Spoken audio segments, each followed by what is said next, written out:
अस्सलाम वालेकुम नाज़रीन, मेरा टीवी न्यूज़ में आया सायरा सुमरो हिन बुलेटिन में असां सां गॾु साथ थींदो सरदार लाखो। सभ खां पहिरीं हिकु नज़र हेडलाइन ते। सदर आसिफ अली ज़रदारी आर्मी तरमीम बिल जी मंज़ूरी ॾेई छॾी। सदर तरफ़ां नेवी एयरफोर्स तरमीम बिलनि जी बि मंज़ूरी। सदर जी मंज़ूरी बैदि 3 तरमीमी बिल आइन जो हिसो बणिजी विया।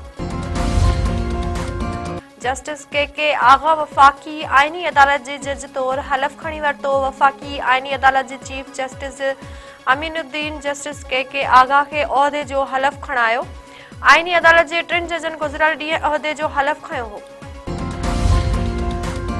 27वीं आइनी तरमीम ख़िलाफ़ लाहौर हाई कोर्ट में दरख़्वास्त दाख़िल। दरख़्वास्त गुज़ार हसन लतीफ़ पारां वकील मक़्तिस सलीम मार्फत लाहौर हाई कोर्ट में दरख़्वास्त दाख़िल कराए छॾी।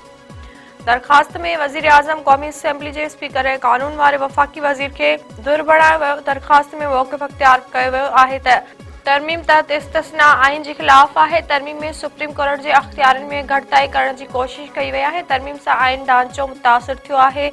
इस्तदा आहे त केस आइनी अदालत में मुंतक़िल करण खे कलदम करार ॾे।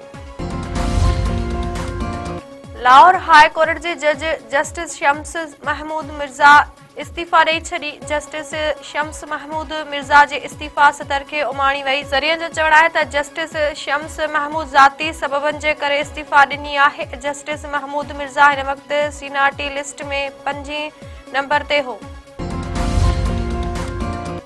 बनो ऐं लकी मरवत में पुलिस CTD जो गॾियल ऑपरेशन 5 दहशतगर्द मारिजी विया। पिशावर पुलिस मुताबिक़ फितनतुल ख़ारिज ख़िलाफ़ बनो ऐं लकी मरवत में कार्रवाई कई वई। कार्रवाई दौरान 5 दहशतगर्दनि खे मारियो वियो। पुलिस अहलकार महफ़ूज़ रहिया। वफ़ाक़ी गैर वज़ीर मोहसिन नक़वी चयो आहे त पाकिस्तान में सरहद पार खां दहशतगर्दी थी रही आहे। अफ़गानिस्तान मां दहशतगर्दनि जी अची वाना में हमिलो कयो।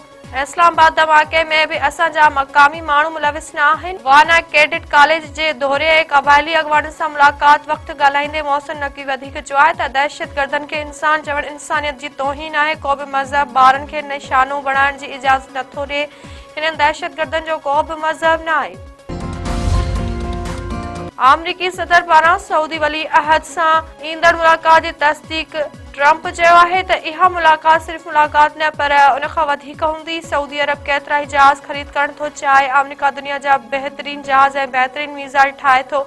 सऊदी अरब वरी अंग में F-35 ऐं ॿिया जहाज़ ख़रीद करण जो ख़्वाहिशमंद आहे। सहाफ़ियुनि सां ॻाल्हि ॿोले सदर ट्रंप वधीक चयो आहे त इब्राहिमी मुआहिदो सऊदी अरब सां ॻाल्हि ॿोल जो हिसो आहे। उमीद आहे त सऊदी अरब जल्द इब्राहिमी मुआहिदे में शामिल थी वेंदो।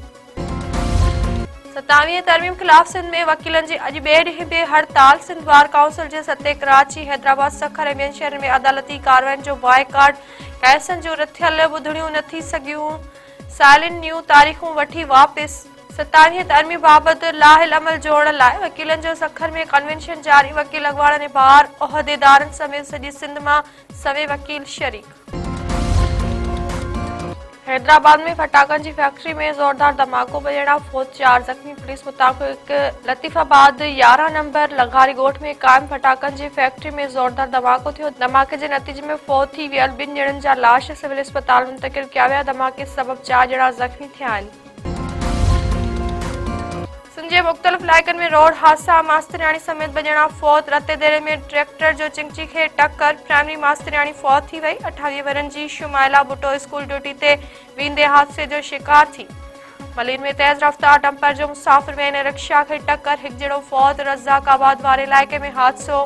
फौती रिक्शा ड्राइवर जी रहीम बख़्श खोसो तौर सुञाणप। अॻूणो सूबाई वज़ीर लाल बख़्श भुट्टो लाॾाणो करे वियो। लाल बख़्श भुट्टो जी जनाज़े नमाज़ अॼु शाम कराची जी मस्जिद बनोरिया में अदा कई वेंदी। वॾे वज़ीर सैयद मुराद अली शाह, सीनियर वज़ीर शहजिल मेमण ऐं ॿियनि पारां ॾुख जो इज़हार।